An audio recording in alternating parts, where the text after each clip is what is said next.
നമസ്കാരം. ഇന്ത്യക്ക് നൽകുന്ന സാമ്പത്തിക സഹായം അമേരിക്ക റദ്ദാക്കിയിരിക്കുകയാണ് എന്നാണ് വാർത്തയിൽ പറയുന്നത്.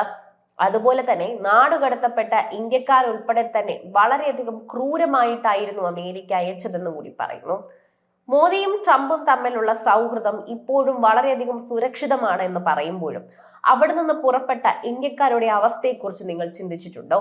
ഇതാണ് അവിടെയുള്ളവർക്ക് പോലും ചോദിക്കേണ്ട ഒരു പ്രധാനപ്പെട്ട ചോദ്യം.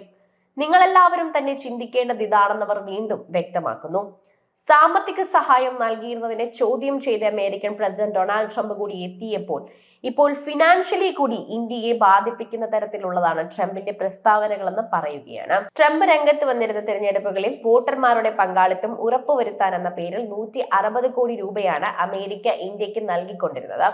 ഈ സഹായം ഡൊണാൾഡ് ട്രംപ് റദ്ദാക്കി. പ്രധാനമന്ത്രി നരേന്ദ്രമോദിയുമായി ട്രംപ് ദിവസങ്ങൾക്ക് മുൻപാണ് കൂടിക്കാഴ്ച നടത്തിയത്. പിന്നാലെയാണ് സാമ്പത്തിക സഹായം റദ്ദാക്കിയത്. ഒരു തരത്തിൽ ഇന്ത്യയെ സാമ്പത്തിക ശക്തിയായി അംഗീകരിച്ചാണ് നടപടി. സർക്കാരിന്റെ ചിലവ് കുറയ്ക്കൽ വിഭാഗമായി തന്നെ ഡിപ്പാർട്ട്മെന്റ് ഓഫ് ഗവൺമെന്റ് എഫിഷ്യൽസ് അഥവാ ഡോജ് ആണ് ഇന്ത്യയിലേക്കുള്ള ധനസഹായം നിലനിർത്താനുള്ള നിർദ്ദേശം സർക്കാരിന് നൽകിയത്. സാമ്പത്തിക വളർച്ചയുള്ള ഉയർന്ന നികുതി ചുമത്തുന്ന ഇന്ത്യയെ പോലെയുള്ള ഒരു രാജ്യത്തിന് അമേരിക്കയുടെ സാമ്പത്തിക സഹായത്തിന്റെ ആവശ്യമില്ലെന്ന് ട്രംപ് അഭിപ്രായപ്പെട്ടു. എന്തിനാണ് നമ്മൾ ഇന്ത്യക്ക് പണം കൊടുക്കുന്നത്? അവരുടെ കൈവശം ധാരാളം പണമുണ്ട്. നമ്മളെ സംബന്ധിച്ച് ലോകത്തിലെ ഏറ്റവും കൂടുതൽ നികുതി ചുമത്തുന്ന രാജ്യങ്ങളിൽ ഒന്നാണ് ഇന്ത്യ. ഉയർന്ന നികുതി മൂലം അമേരിക്കയ്ക്ക് ഇന്ത്യൻ വിപണിയിൽ വളരെ ബുദ്ധിമുട്ട് നേരിടുന്നുണ്ട്.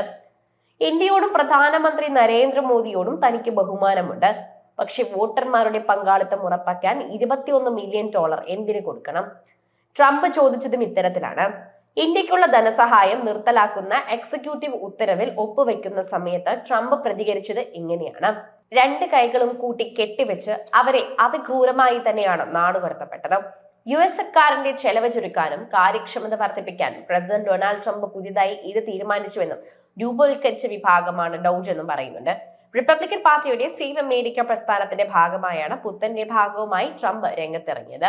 ആദ്യം ആണവായുധം നിർമ്മിക്കുന്നതിനായി തന്നെ രൂപവത്കരിച്ച മൻഹാറ്റൻ പ്രൊജക്റ്റുമായാണ് അദ്ദേഹം ഡോജിനെ ഉപമിച്ചത്.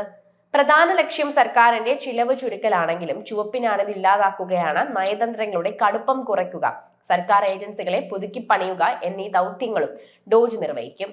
ഫെബ്രുവരി 16-നാണ് ഇലോൺ മസ്ക് നേതൃത്വം നൽകുന്ന ഡോജ് ഇന്ത്യക്ക് നൽകുന്ന സാമ്പത്തിക സഹായം നിർത്തലാക്കുമെന്ന് പ്രഖ്യാപിച്ചത്. അമേരിക്കൻ പൗരന്മാരുടെ നികുതി പണം ഇത്തരത്തിൽ തന്നെ കാര്യങ്ങൾക്ക് ചെലവഴിക്കാനുള്ളതല്ല എന്ന് വ്യക്തമാക്കിയാണ് ഇന്ത്യ ഉൾപ്പെടെയുള്ള രാജ്യങ്ങൾക്ക് വിവിധ പേരിൽ തന്നെ നൽകിയിരിക്കുന്ന സാമ്പത്തിക സഹായം ഡോജ് നിർത്തലാക്കാൻ തീരുമാനിച്ചത്. തങ്ങൾ അടയ്ക്കുന്ന നികുതി പണം പുറം നാടുകളിലേക്ക് പോകുന്നതിൽ അമേരിക്കയിൽ വലിയൊരു ഭൂരിപക്ഷത്തിന് എതിർപ്പുകൾ ഉണ്ടായിരുന്നു. ഇത്തരം തുക കൃത്യമായല്ല വിനിയോഗിക്കുന്നതെന്ന പരാതിയും ഉണ്ടായിരുന്നു. വോട്ടെടുപ്പിൽ ജനങ്ങളുടെ പങ്കാളിത്തം പ്രോത്സാഹിപ്പിക്കുന്നതിനുള്ള ബോധവത്കരിക്കുന്നതിന്റെ ഭാഗമായി ഇന്ത്യക്ക് നൽകിയിരുന്ന $21 മില്യൺ സഹായം നിർത്തലാക്കിയതായി ഡോജ് അറിയിച്ചു. മസ്ക് നേതൃത്വം നൽകുന്ന ഡോജിന്റെ ഔദ്യോഗിക എക്സ് അക്കൗണ്ട് വഴിയാണ് തീരുമാനം പുറത്തുവിട്ടത്. US-ലെ നികുതിദായകരുടെ തന്നെ പണം താഴെ പറയുന്ന ആവശ്യങ്ങൾക്കായി ചെലവഴിച്ചിരുന്നു. എന്നാൽ ഇവയെല്ലാം തന്നെ റദ്ദാക്കിയിരിക്കുകയാണ് എന്ന തലക്കെട്ടോടെയാണ് പോസ്റ്റ് പങ്കുവച്ചിരിക്കുന്നത്. ഇന്ത്യക്ക് പുറമെ നേപ്പാൾ, കംബോഡിയ, സെർബിയ, ദക്ഷിണാഫ്രിക്ക, ലൈബീരിയ, ഈജിപ്ത് തുടങ്ങിയ രാജ്യങ്ങൾക്കുള്ള സഹായവും നിർത്തലാക്കിയിട്ടുണ്ട്.